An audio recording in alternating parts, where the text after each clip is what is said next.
Happy Valentine's Day, everyone.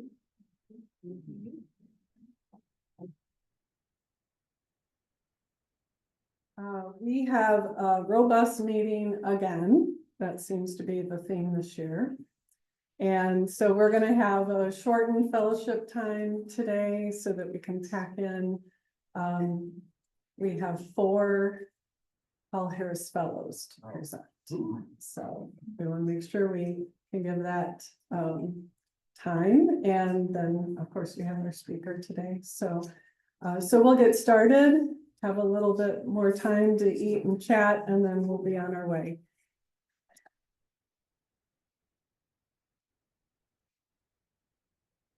And so we're going to begin with the Pledge of Allegiance. Please join me. I pledge allegiance to the flag of the United States of America and to the republic for which it stands, one nation, under God, indivisible, with liberty and justice for all. And please join me in the 4-way test of the things that Rotarians think, say, or do. Is this the truth? Is it fair to all to learn? Will build goodwill and better friendships. will be beneficial to all concerned. And Amy Krug, are you ready? Amy will give us our inspirational message today. Everybody can go ahead and sit down if you'd like to. Won't be too long, but hey.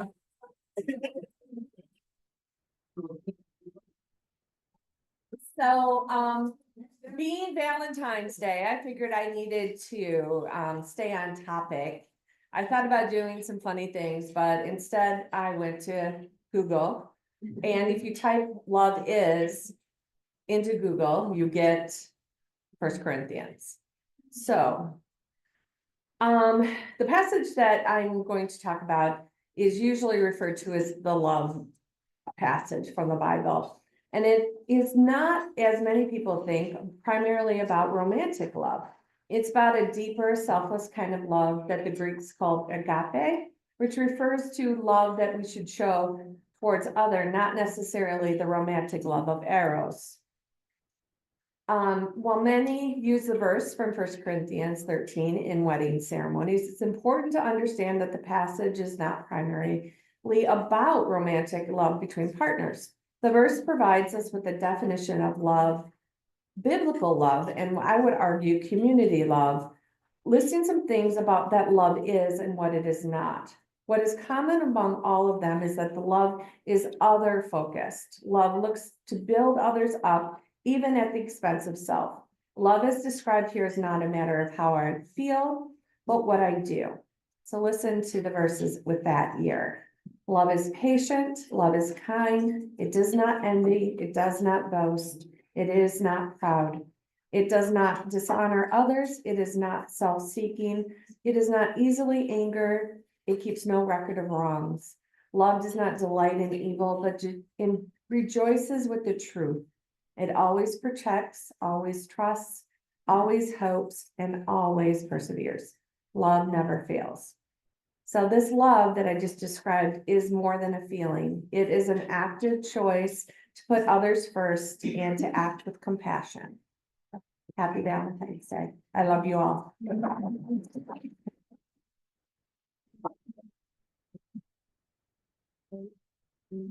Thank you, Amy.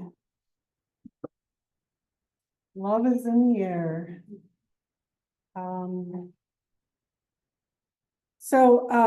The upcoming events are featured on the screen. I'll leave those up for the next 5 to 10 minutes as we enjoy the fellowship and the rest of your lunch, and then we will get started. Thank you.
I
wasn't strong enough on the first one.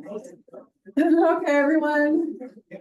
We are going to get started. It is a great time to fall in love with Rotary and an opportunity to show love and care for others through service, fellowship, and friendship. I lifted that from another Rotary club. I don't remember which one, but I think we need to bring that back every year. We are going to get started with welcoming guests, and I would like to invite Amy Crew back up to the podium. Her lunch is going to get a little cold. Don't take it away. Yeah, double duty.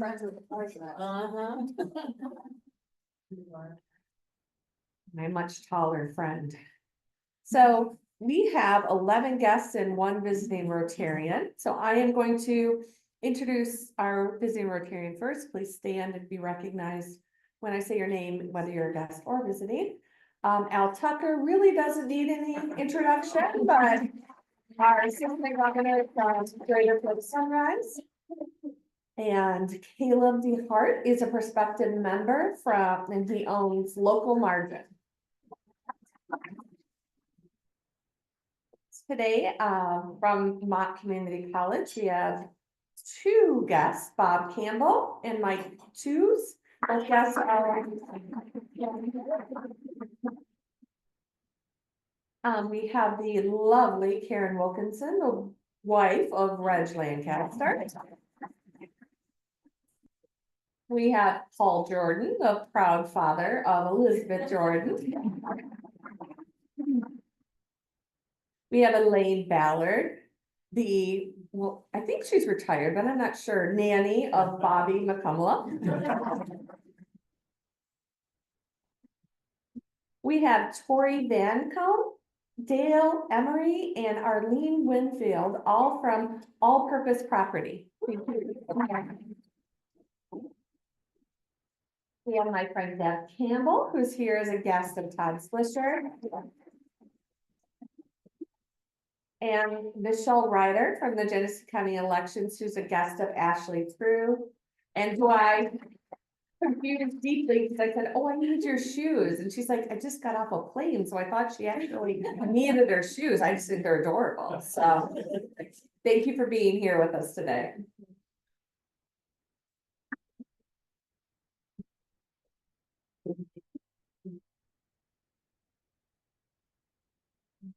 Okay, do we have any health and welfare to report today? Okay, everyone is healthy, happy. All right, good. A reminder about service opportunities. So tomorrow is the Sleep in Heavenly Peace bed build for children in Genesee County who do not have beds. It's not too late to sign up. The link to sign up is direct for the program. So it was posted in the bulletin. It's in my message. And you can find it on our webpage. So, and if all else fails, please just reach out to me. Again, it is an Area 7 group service project, and the goal is to make 100 beds, and those will be delivered at some point. And if you want to be involved in that as well, you can also do that and probably talk to Dwayne from the Fulton Club. So again, tomorrow, the other thing that, because we did not have our own sign up for it, we don't really know who all has signed up so far, and Anne Marie wants to make sure this gets reported to Rotary International for our service points, and even though we're service above south, but you know, still want to make sure it's documented. So can I get raise your hand if you are planning to go tomorrow? So we have, oh my, this is good. Somebody want, are you jotting this down, Anne Marie? So we have Jerry Noodle, Jerry Smith. We will get a list, okay. All right, very good. That's what we want to hear. Al, thank you for being with us today. All right, so, but this is a good turnout. We'll be joining other clubs. And again, the period of time is 8 to noon, but you can also just come for an abbreviated time. Then we have service at the Flint Public Library, and that is the guest reader, and that starts at noon. So you can do a double header, go make a bed, and then go over and read to kids. So not too late, right, Anne Marie? Not too late to sign up for that either. The link is on the website. I would like to invite Al Tucker up. Okay, and then I'm gonna also invite Anne Marie for this. Anne Marie, come on. Anne Marie. Come on down. This proves that once a president, always a president. Because what I'd like to do is present, You have to talk in the mic. I'm not loud enough. Don't trip. I'm not gonna trip. Don't Zoom. Okay. So Anne Marie, come over here. I have a certificate from your district in recognition of this club's contributions to Polio Plus. There is a certificate saying in appreciation for the financial support. We want to present a certificate. This is for 23-24, your year. So congratulations, you are one of only 2 clubs in the area to earn this certificate. So congratulations.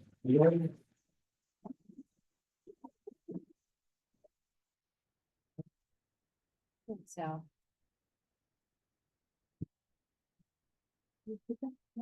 Sure. Yes, we'll figure out what to do. All right, well, congratulations. Congratulations, Anne Marie, for your leadership, and to Rob Bennett, who's our Polio Plus chair, and to all of you who have given to Polio Plus. Together, we will eradicate polio worldwide. All right, we are now going to move on to Paul Harris Fellow recognitions. So we have a list that I am calling Life Happens list, and it's a number of Rotarians that have achieved the Paul Harris Fellow and have not been presented yet. So it's sort of like Christmas. I got the list, and they're from a number of different years, and we're gonna throw a pandemic in there and a number of other things that just happened, and so here we go. So the goal is to get all of our Paul Harris Fellows recognized by the end of my term. So if you get a call or email from me saying I'm ready to present your recognition, you know what to do. So we're going to do them in groupings, in no particular order. And so today, we actually have 4 today, but we're going to start with 3. And so let me start with a little bit about the Paul Harris Fellow presentation, and then I will call up the people that we're going to recognize, and I have a couple helpers. So the Paul Harris Fellowship is named for Paul Harris, who founded Rotary with 3 business associates in Chicago in 1905. The fellowship was established in his honor in 1957 to express appreciation for a contribution of $1,000 to the humanitarian and educational programs of the Rotary Foundation. Those programs include an array of projects that save and invigorate the lives of people around the world and enhance international friendship and understanding. Since its inception, over 1 million Paul Harris Fellows have been presented. Foundation programs provide educational opportunities, food, water, health care, and immunizations, and shelter for millions of people. These activities are funded, implemented, and managed by Rotarians and Rotary clubs around the globe. Rotarians may also designate a Paul Harris Fellow to recognize another person whose life demonstrates a shared purpose with the objectives and mission of the Rotary Foundation to build world understanding and peace. We move closer to a more peaceful world today as, and when I call your name, please come up. Dale Wayhill, Bobby McCullough, and Elizabeth Jordan.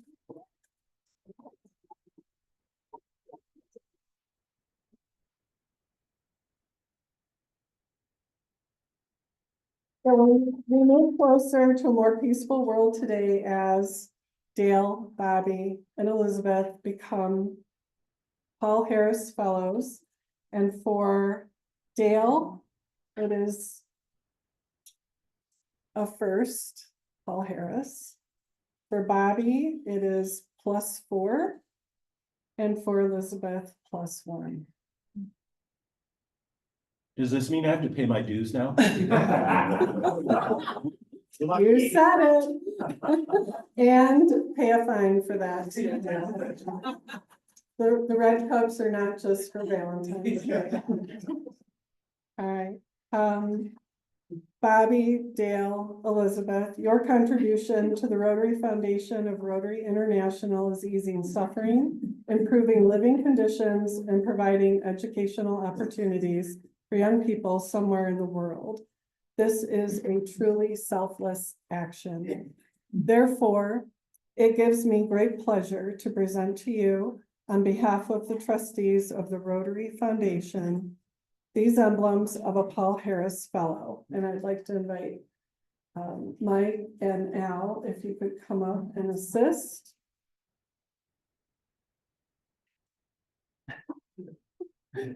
Oh, sorry, Al. Do you want me to pick somebody else? No, we're just passing Elizabeth's phone. The newsletter. Okay. I think this one is, no, that's the next one. Here, give that to Elizabeth. Okay. So these, I'll just read these off as you are coordinating this. These 3 emblems of a Paul Harris Fellow, the certificate, a lapel pin, and medallion. The certificate states, well, I'll wait till Yeah. thank you. Okay. Oh, wait, there's no question on that. An original. There, so you have a certificate, thank you, and your emblem. And Bobby, I think it's +4 for you. Correct. There's a stack of them for Bobby. Yeah. Bobby gets a staff. You get your Yeah. +1, +2.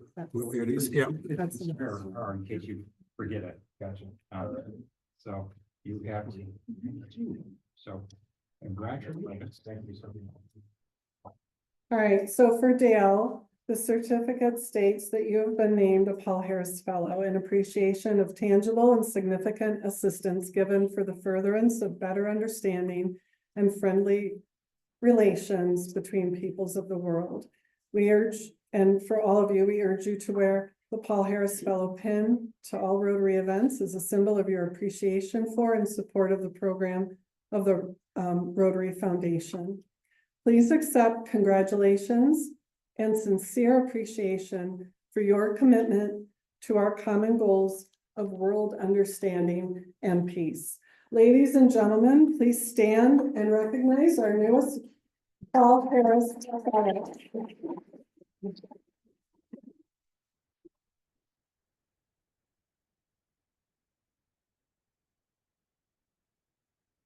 Thank you so much. All right. This one, okay. We now have one more. And you'll get to stand again. This is when the recipient is an individual that is being honored by a Rotarian. Jim? Where's Jim? Jim Kuchar. That's the reason I texted you. There's Jim. We knew you'd be here, but we just had to make sure. We had to make sure. Jim, you were selected to receive this recognition because the Rotary Club of Flint believes that your life exemplifies the humanitarian and educational objectives of the Rotary Foundation. We thank you for demonstrating in your life and vocation a commitment to helping persons in need here and around the world. Therefore, it gives me great pleasure to present to you on behalf of the trustees of the Rotary Foundation. And actually, it's Mike who's presenting these things, not me. Since he's the one that is honoring you. Yes. With this recognition, the certificate and the lapel pin. The certificate states that you've been named a Paul Harris Fellow in appreciation of tangible and significant assistance given for the furtherance of better understanding and friendly relations between peoples of the world. Ladies and gentlemen, please stand and recognize our newest Paul.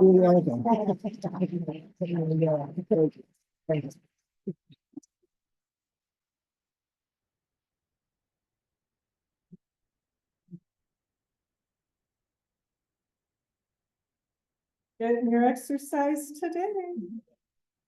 All right, 50-50 raffle, Becky.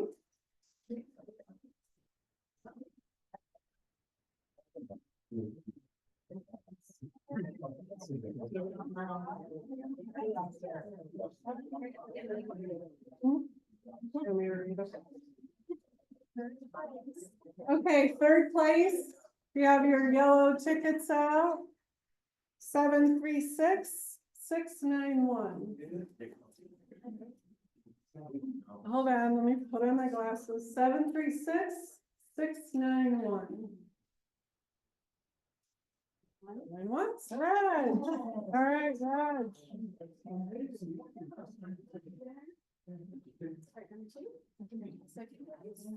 Second place, 736-358. 358. Going once. Reg, is it you? Okay. Okay. Number of the challenge.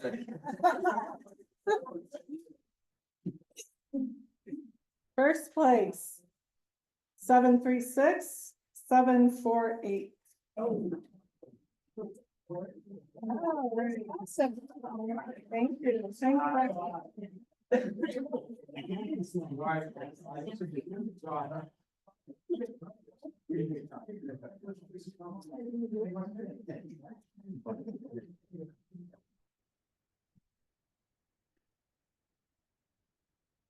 All right, I would like to invite Lynetta Coney up, who will introduce our speaker today. Thank you. Fellow Rotarians, I'd like to present Shonda Richardson Snell, who was born and raised in Genesee County. She is an entrepreneur, enterprise leader, and senior executive with more than 24 years of global multi-industry leadership and financial management expertise, both in the nonprofit and profit world. Last summer, Mott Community College Board of Trustees appointed Ms. Richardson Snell as Mott Community College's interim president. In this role, she is delighted to be back home, investing her all into our next generation and intently focusing on the creation of an extraordinary student experience. She collaborates with business, government, nonprofits, the faith-based communities, secondary and higher education to promote Mott Community College to prospective students to ensure student success and meet the talent needs of local businesses.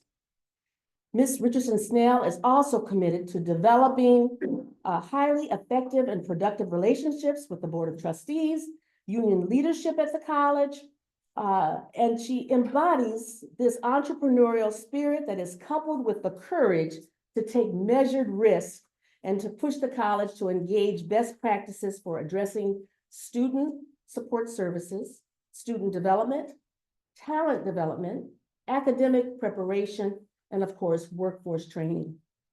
Prior to her present role, she founded Aquila Advisors, which is a boutique financial advisory firm offering tailored solutions to key stakeholders in a broad range of industries and positions. She has held various executive leadership and financial positions at TI Fluid Systems, General Motors, Trinity Health Corporation, and was intricately involved in the infamous Chapter 11 and restructuring of Delphi Corporation. She holds a Master of Business Administration and a Bachelor of Business Administration from the University of Michigan, Flint, received certification in reinventing leadership from Northwestern University, the Kellogg School of Business, and is a certified treasury professional. Fellow Rotarians, please welcome the interim president of Mott Community College, Shonda Richardson Snell.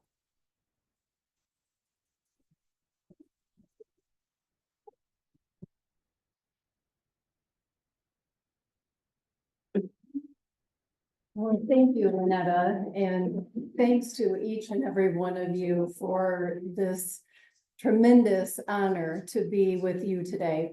And happy Valentine's Day. How perfect that we were able to spend this time on such a special day. And thank you to Amy for that special devotion, just an important reminder of the truth of what love is all about. And I think when I'm done, you'll see that that is at the core of why I'm here and why I'm at Mott Community College.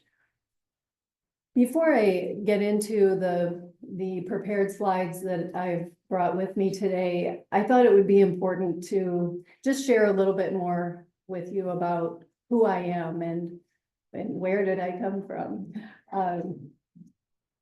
Many of you know in the room, but perhaps some of you do not, that I was actually born on Mott's campus. So I was born at St. Joseph Hospital, which the property where it's at is now part of our campus. I was born to my parents who were graduates of Grand Blanc High School. And when I was very small, my dad purchased a small parcel of my grandparents' farm up near Clio and built a house, and that is where I grew up and attended Millington schools from kindergarten through 12th grade. So I am a true Flint and Genesee County product. I attended the University of Michigan, Flint. I am the first generation four-year degree holder in my family. I am the youngest of 5. And I worked my way through undergraduate school as a part-time teller, Michigan Federal Credit Union. Spent most of my time at the Coldwater Road branch. And I thought that I was going to make my career in the credit union movement. My dad served as the treasurer on the board at the Grand Blanc Credit Union. He was a tool and die maker at the Fisher Body plant in Grand Blanc. So I have a lot of amazing memories of my father. He was a man beyond his years, I like to think of him as, and he instilled in me a drive, mostly by pushing, but he really taught me to think outside the box and to truly believe that all things are possible with enough hard work and practice. And of course, love and compassion. He was the one who always took in the kids who needed support in the neighborhood. And I watched him turn lives around time and time again. And I was raised with that heart for others who are in need.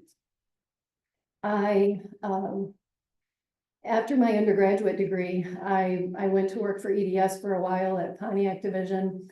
And I then received a call from the CEO at the credit union where I had worked during undergrad. And he said that the board had just approved building a new branch office in Clio.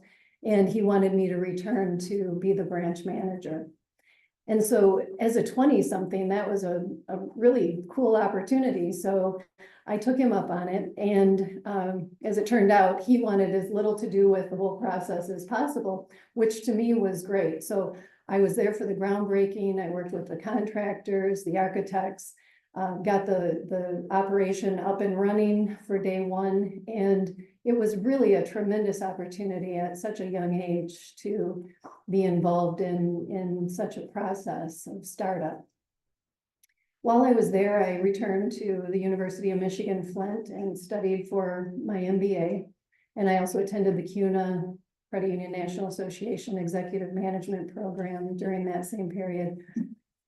And it really opened my eyes to the world of business. And upon graduating, I was recruited by Delphi Corporation into a financial management position, where I was doing mergers and acquisitions for the company.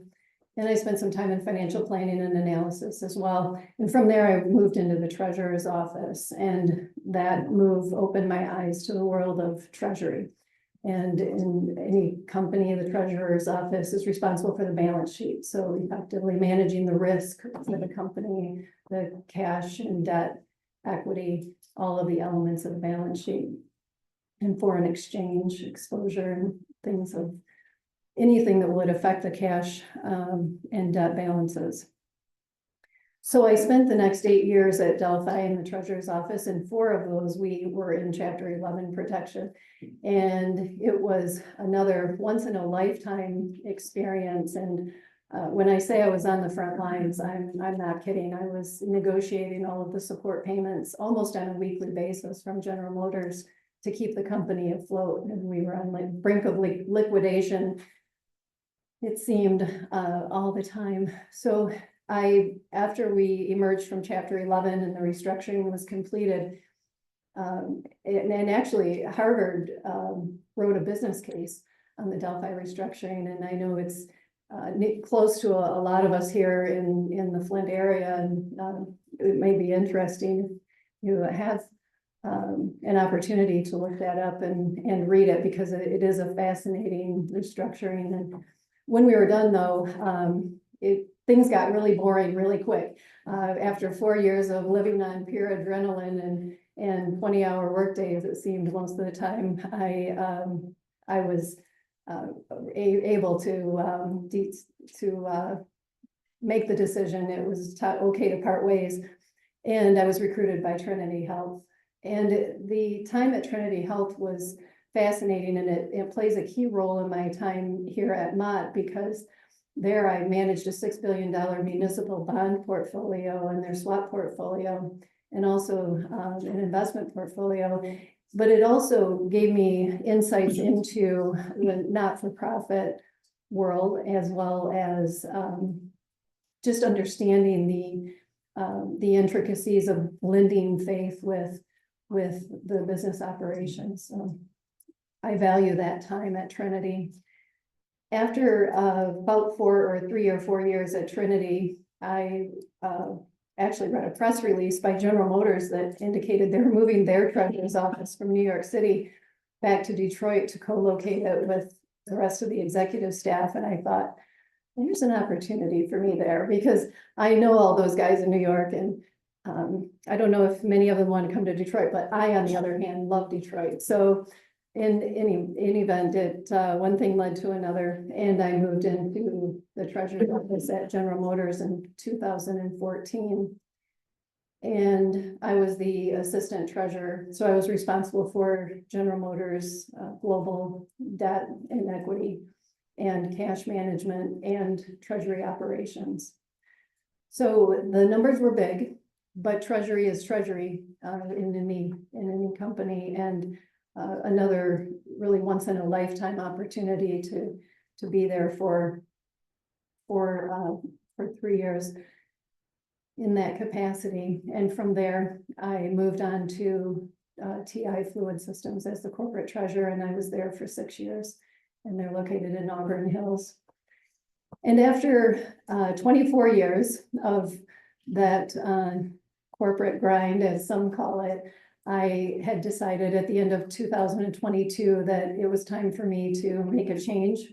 My own children were nearing college age, and I wanted to spend a little bit more time with them before they decided to fly the coop. And so I did retire at the end of 2022, and I began Aquila Advisors and did a fair amount of consulting with various firms in the Detroit area. The part I left out is that I was relocated from Genesee County in 2014 when General Motors hired me. And so even though all of my family was here and it was hard to leave, the relocation did open a tremendous opportunity for my family. So I moved to Oakland County in 2014. And I always like to say I've been clawing my way back ever since, because this is home. This is home for me. I purchased a property back in 22 as well. It was a real shift. I knew I was heading in a new direction. I didn't know exactly where I was headed, but I did a lot of soul searching, a lot of praying, a lot of searching for my true purpose and something more meaningful. While all of my work was rewarding in certain respects, I did always sense that there was something missing. And I spent a lot of time mentoring and volunteering and really just soul searching for how I can best help people and those around me. And so I knew in 22 that I wanted to come home. So I was really looking for how can I use this experience and this background that I have to really make a difference, particularly in the lives of our young people, because they are our future. And with my focus being on my own college age students, it really came into focus for me. And when I learned of this opportunity, I just knew that I was made for it. And so as the rest of it, as they say, rest is history. And little did I know, not everyone would be as excited as I was, but I am Flint strong, and I am extremely happy to be and honored to be in this position at Mott Community College. And there is it's certainly an iconic institution and so important for our community. None of that is lost on me because I share it. I've known the Mott name since I was knee-high to a grasshopper. My brother holds 2 degrees from Mott. My sister got her start in the dental field at Mott. So it's very important to me, and that passion and the love that I bring for this community is very important, and has what is really the glue that has kept me here despite any headwinds that may come my way. So with that, we will jump into a little bit more about Mott Community College. Mott's mission is to provide high quality, accessible, affordable educational opportunities and services that cultivate student success and individual development and improve the overall quality of life in our multicultural community. You may not know that Mott serves over 10,000 students per year. So it's one of the larger community colleges in the state of Michigan. We offer over 100 degree and certificate programs. Our campuses, of course, our main campus in Flint, but we also have 3 satellite campuses in Clio, Fenton, and Lapeer. We are accredited by the Higher Learning Commission, and despite what you might hear or read, it's never been in jeopardy, and it has most recently been reaffirmed. The college is not under any form of review, and there will be no continuing investigations, and that has all been settled with the Higher Learning Commission. So you may have read some news reports, but there are no existing issues with our accreditation. Our operating budget is 82 million, and you can see that the sources of revenue are almost equally split between tuition and fees and property tax income. We also receive approximately 24% of our revenue through state appropriations, and our investments and other sources provide the remainder. The economic impact that Mott Community College has on Genesee County is quite substantial. The activity generated by Mott and its graduates adds over $460 million in income to the economy in Genesee County each year. We support the economic impact of Mott over the years, or in the current year, but preceding impact from preceding graduates supports over 7,000 jobs in our county. And another interesting statistic related to community ROI, which is over the student's working life, for every $1 of public money it's actually invested in Mott Community College, taxpayers receive $1.70 in return. And that's in the form of economic activity and also income generated by its graduates. 1 out of 27 jobs in Genesee County is supported by activities at MCC and by its students. So a tremendous impact on our economy in the local area. I mentioned our programs earlier, over 100 programs at Mott Community College. And if you really stop and think about that, it is substantial. There's a program for just about anyone, any interest, and coupled with the tuition assistance programs that have been announced by the state, practically anyone can go to community college for free. So I would urge you, as well as your children and your grandchildren, always remind them to check out Mott and this long list of programs, because being lifelong learners is as important as reminding our young people to take advantage of these opportunities as well. In our associates degree programs, we have programs, degrees in arts, sciences, fine arts, our general studies associates, as well as applied science. Our workforce and economic development division is critically important to Mott. Our vocational needs by area employers are substantial. And we have a program to fit nearly every need and interest.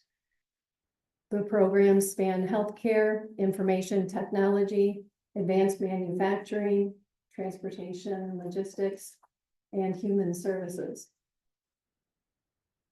Our workforce division, just real quick before we move forward, is roughly 20 million in generated revenue per year. And nearly 100% of that is funded by grants. So it's a phenomenal program, and we know there's a significant amount of that economic value being driven by our workforce division. As Lynetta mentioned earlier, we are focused this year in 2025, the leadership team and I, and the whole college, on creating an extraordinary student experience. This means looking for ways to create conveniences for our students and remove barriers so that they can have seamless pathways, regardless of which direction and which trajectory they're looking to pursue. Our enrollment is growing. In the winter semester, this current semester that we're in, our enrollment has grown 2% over last year and 8% versus 2 years ago. In the fall semester that we just finished, enrollment was up 4% year over year and 11% versus 2 years prior. In addition, our mini-mester this semester, which is a 3-week shortened semester where we offer certain classes in the humanities and business, math, and music departments, we have over a 99% pass rate. And we've had the largest enrollment this semester that we've ever had. It's a very popular format that many of our students take advantage of. Another project that we just launched prior to the end of the year, which I'm very, very excited about, is focused on our enrollment process. So when I first joined and spent the first few months really listening intently to all of the stakeholders, one area of focus that I came away with and an opportunity for improvement was the enrollment process. So the team went to work right away, and I'm very excited for the outcome, which I'm told could be as early as April, where we are reducing the time from application to registration from 14 days to 5 hours. So talk about creating an extraordinary student experience. This will go a long way in easing the burden for our students when they choose to attend Mott.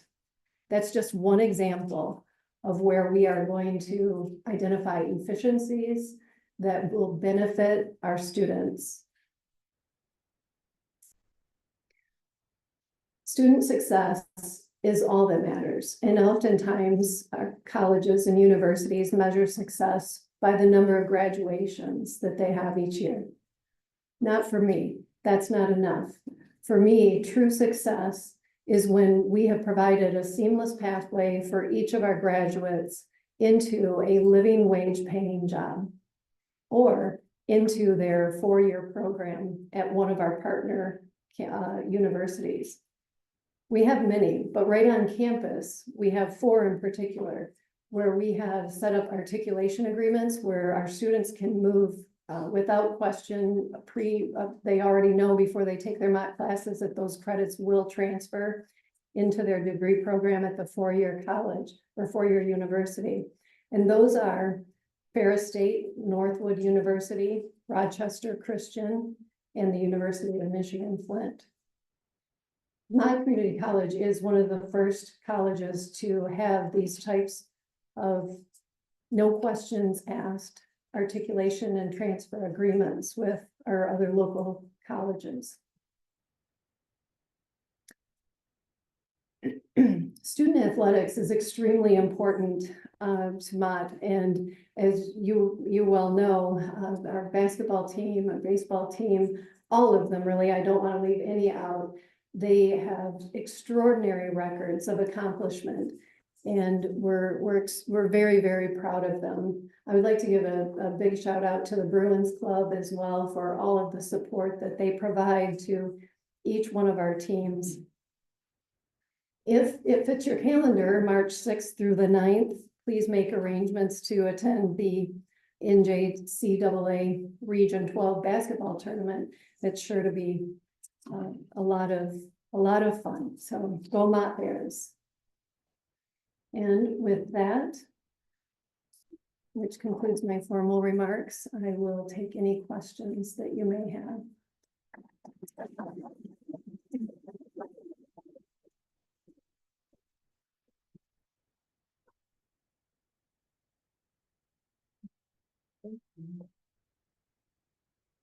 Thank you. I wrote mine out because I wanted to get it accurate. I'm a newsletter person. So as a little preface, I went back and rewatched some of the footage from, I think it was the December 2nd trustee meetings. I wanted to be sure I got it right. There was a remark that you made there, and I'm going to reread it out and then give you a chance to respond to it. And from that meeting you had shared, I listened to the input from faculty and other staff and community. I agree that a process should be followed. This is referring to the permanent search process for the president of the college. I have never once been asked to be appointed as president.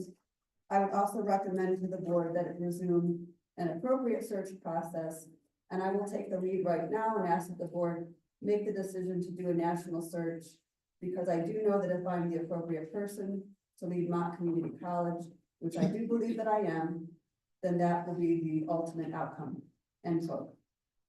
So, giving you the chance to answer the question that perhaps wasn't posed directly earlier, would you accept the appointment as president of Mott Community College without having gone through, in your words, the appropriate national search process?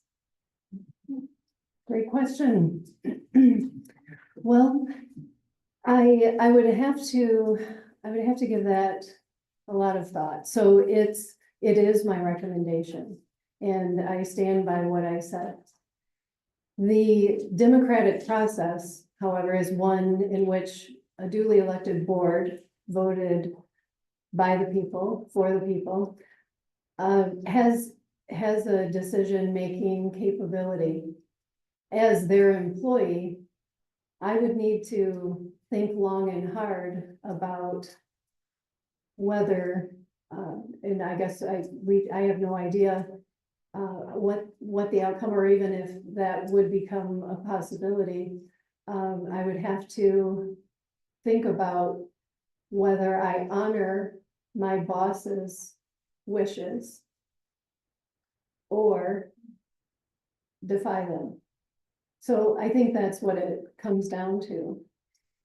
And I believe after I said that, there was another vote, and they voted a second time to make me permanent president. So, and to be honest, nothing's happened since, because nothing happened during the January board meeting. And I'll tell you what I'm most excited about is the fresh start with the new board. And even at the January meeting, it was very refreshing. The tone was highly civil, which is one of our 3 C's: civility, commitment, and compliance. So I was really reassured by that. So I can't answer your question directly today because I don't know. And those are the two balance, or 2 sides of the balance that would need to be weighed. But that's how I would like everyone to think about it, because that's the position that I would be placed into. Do you follow the orders of your boss? Or do you defy it? Yes. My understanding is some of the discussion with the prior board was about the cost of running a search. So I'm just curious, what is the status of Ridgeway White's offer to fund the search? Can you speak to that a little bit? Well, as far as nothing has happened with respect to the offer since the December board meeting.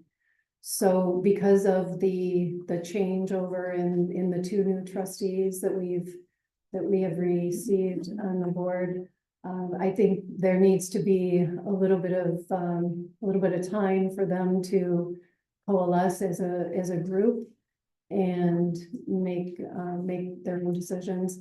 I really separate myself as far from it as possible, so I don't discuss it with them. It's truly their decision. And I prefer that they make their choices and decisions without my input, because it really doesn't matter to me. I know that if I am supposed to be there, I will be. Can we do Bobby and then Don? Thank you. My name is Bobby McConnell. I'm an ear, nose, and throat physician here in town. And my question just has to do about a perspective that I gained when we found a CEO for a hospital, Genesis, with a huge financial background, as you do. I mean, one that's quite impressive, whose now job description involves more than managing the finances of an organization, but instead the mission of the organization to teach students in a way to prepare them to follow the mission. And so I'm just kind of curious, how do you change that habit of looking at the numbers behind things and instead being driven by the mission of the organization? And is that difficult, or what is it like to transition from being the manager, the high manager of the numbers of a huge organization, to now being there for the entire goal of the organization? Mhm. Yeah, thank you for that question. It's a great one, and it's not difficult at all. It's not difficult at all because of the heart that I bring, the heart of love, truly. This couldn't be, this opportunity couldn't be on a better day, because I saw the revitalization that was happening in Flint. I wanted to come home and use that experience to really make a difference in the lives of our young people and our adult learners as well. I have a passion for learning and education. It changes lives. It is the pathway for everyone. And I want to ensure that it's accessible for all of our residents in Genesee County, in Flint, and continue to be the cornerstone that it is. It's the heart that I bring and the love for this community that makes promoting the mission second nature. Dominic? So as you know, I also serve on the foundation board for the college, so I'm familiar with the financial side of things for the college. But kind of similar to that question, I don't have a lot of understanding on the student success piece. Can you talk a little bit about your vision for innovative teaching methods and pedagogy in terms of providing a unique educational experience in what is mentioned as a multicultural community, and specifically the wraparound services for our most vulnerable members of our community, with such uncertainty happening at the state and national level around higher education? Thank you. That's a great question as well. And the first thing that comes to mind is the role that we need to play at Mott to ensuring that not only are we advertising what we have to offer, but that we're actually going out to those students, that we're reaching all of our area youth where they are and sharing with them what's available to them. So one of the initiatives that we're starting is using our mobile learning lab. And that's another pedagogy that is something that is unique to Mott, that we can take a learning environment out into the community and to our high schools and share with our students a really fun and unique way to learn and present learning in a way that is attractive to some who maybe aren't all that excited about school and learning. So that's one example.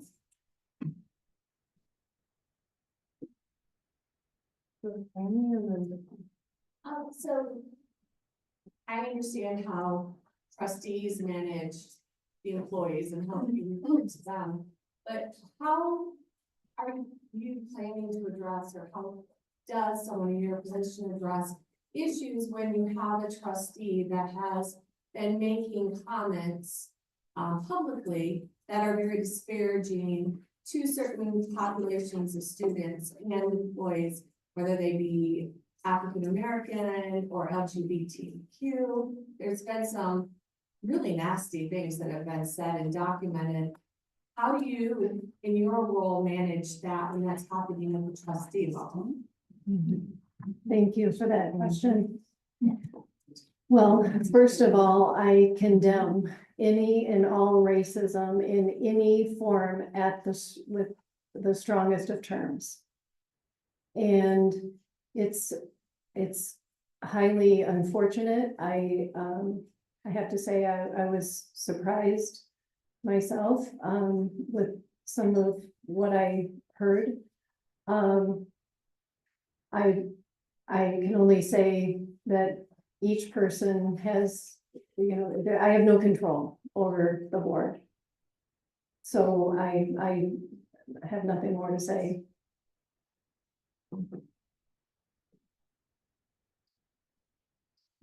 We have time for one more question. Jacqueline? I just want to say, I went to Mount College and I was happy to get started with education and finished it at UOM, but Flint.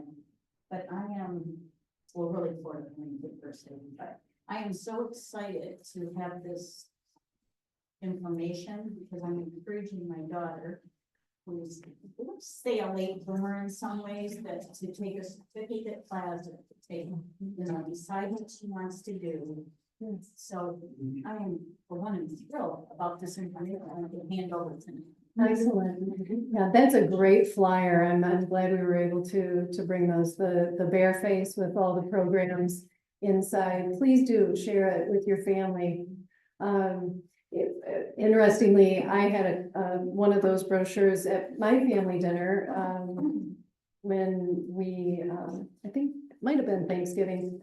And it was being passed around the table, and all of my family are from here and live here still, and many of them couldn't believe all of the programs that Mott has. So even though being lifelong residents, they too were surprised to see all of that availability. So a lot of interest in our culinary program at my house, and so I'm thankful for that comment, and I again thank you for the honor of being here with you today, and I look forward to seeing all of you again soon. Thank you.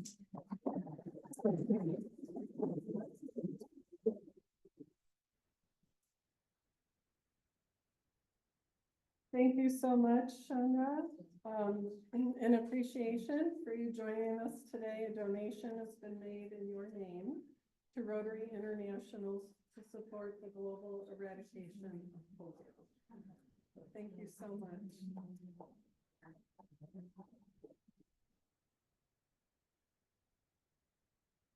So I want to thank Lynetta for doing our speaker introduction today, and all of our Rotarians in service. We had a lovely inspirational message and guest registration from Amy Krug. Setup and takedown with Stephen Lowe. Bulletin notes, Elizabeth Cummings, thank you. And registration was Amy Vanderput, who was assisted by Jim Couture, because he's going to sign on as one of our registrars. So thank you for that, Jim. Raffle was Becky. And I was the Zoom host, for better or worse. So we have no time, but I want to just share with you something that I received, maybe I'm not going to, from Rob Jewell. You know, what's that? From a messenger pigeon? Oh, Nick. Apparently Rob's email is working. Usually he gives me a very supportive phone call, but he sent this: a month of celebratory events, activities, and remembrance. I know I'm not going to do this with a Boston accent, I'm sorry. The lunar year, Black History Month, Groundhog's Day, Super Bowl, White Shirt Day, Valentine's Day, President's Day, various Hindu, Jewish, Christian, and Islamic festivities, to name a few. Not to be overlooked, founding of Rotary International with establishment of the Rotary Club of Chicago and Paul Harris, February 23rd. So that's coming up this month. It will be the 120th anniversary. Rotary's February theme, peace building and conflict prevention. He said, it appears that which is occurring in our society, nation, and world presents the challenge of resolution. Definite role for the Rotary four-way test as a foundation and guiding direction. Again, as I have shared in the past, the good, the bad, and the ugly is more than the title of a movie. They are the realities of everyday life. The strength is our belief, faith, and endurance, quote unquote, in our commitment to service above self. And you know, it don't come easy. And good luck getting that song out of your head now. And he said, it was directed at me, but this is really directed at all of us. Thank you for your ongoing commitment, perseverance, and continuing the magic of Rotary. Thank you so much. Have a wonderful weekend. See you at work.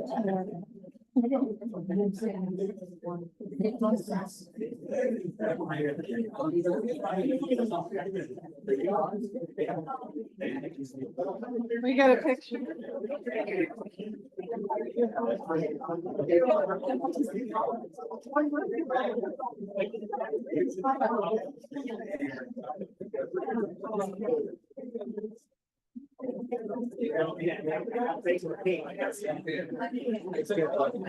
I'll see you tomorrow morning. I'm bringing Dawn too.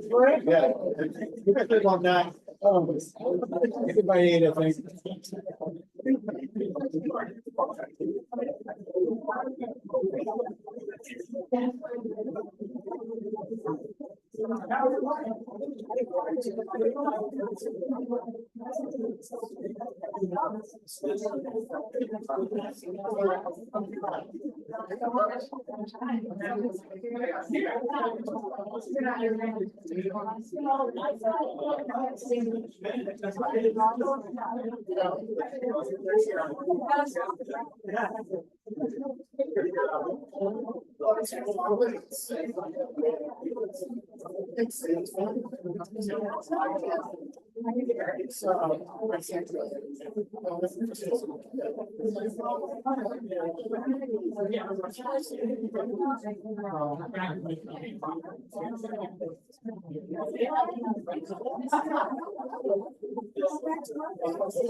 I did not set up.